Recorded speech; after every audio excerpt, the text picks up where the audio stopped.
আপনাদের আমি কিছু কথা বলবো, কথাগুলো একটু মন দিয়ে শুনুন। একজন অনেক বড় কন্টেন্ট ক্রিয়েটার আছে, মানে সম্প্রতি ভাইরাল হয়েছে। সে আমারও ফ্যান, আমিও তাকে পছন্দ করি, তার পেজে ফলো করা আছে আমার।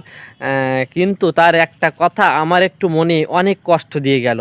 কথাটা হচ্ছে যে সে তার লাইভে এসে বলছে যারা একটা দুটো পাঁচটা ফুল গিফট করে তাদের পরার নাকি পুঁটি মাছের মতো, এদের বড় কলি জানা। আর যারা হচ্ছে 1000 2000 2500 3000 পর্যন্ত ফুল গিফট করে মানুষকে, তাদের পরাণ হচ্ছে বোয়াল মাছের মতো। তাহলে এইখানে আমার একটাই প্রশ্ন, দেখাচ্ছে কি যার যেমন সামর্থ্য আছে সে তো সেভাবেই ফুল দেবে।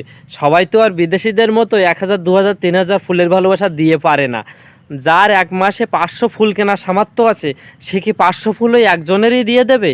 আমি তো মনে করি সে 500 ফুল একজনের দেবে না।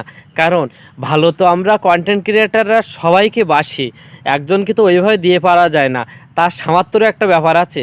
দেখা যাচ্ছে বিদেশেরা বেশি বেশি ডোনেট করে, মানে বিদেশিরা আপনার যে দেশেই হোক না কেন তারা যখন ফুল দেয় অনেক বেশি বেশি দেয়, 50 100 200 2000 5000 তাদের কাছে ঘটনা না, কারণ তাদের ইনকাম সোর্সটাও অনেক বেশি। আর যারা একটা দুটো ফুল দেয় তাদের সামর্থ্যটা যেমন তারা তেমনই দেয়। তবে মানুষকে এভাবে বলা উচিত না, কারণ সকল কন্টেন্ট ক্রিয়েটার, সকল ভালোবাসার মানুষকে, সকল ফুল সেন্ডারদেরকে আমাদের হৃদয়ের মধ্যে রাখা উচিত। তারা আমাদের ভালোবাসা, তাদের জন্য আমাদের ছোট্ট ছোট্ট টার্গেটগুলো পূরণ করতে হয়। সুতরাং একটু ভাইরাল হয়ে উপরে উঠে গেলেই অনেককে যে অহংকার হিংসার চোখে দেখব, এটা দেখা উচিত না।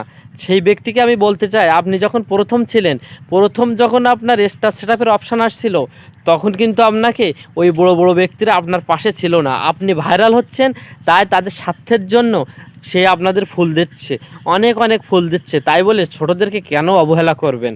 ছোটোদেরকে এভাবে অবহেলা করা উচিত নয়। কারণ কন্টেন্ট ক্রিয়েটাররা আমাদের সকলের উচিত আমরা সবাইকে সাথে নিয়ে অনেক দূরে এগিয়ে যেতে চাই। কিন্তু ব্যক্তিগতভাবে একা উঠবো, একা অনেক দূরে এগিয়ে যাবো এমন চিন্তাভাবনা আমাদের ভিতরে না থাকাই ভালো।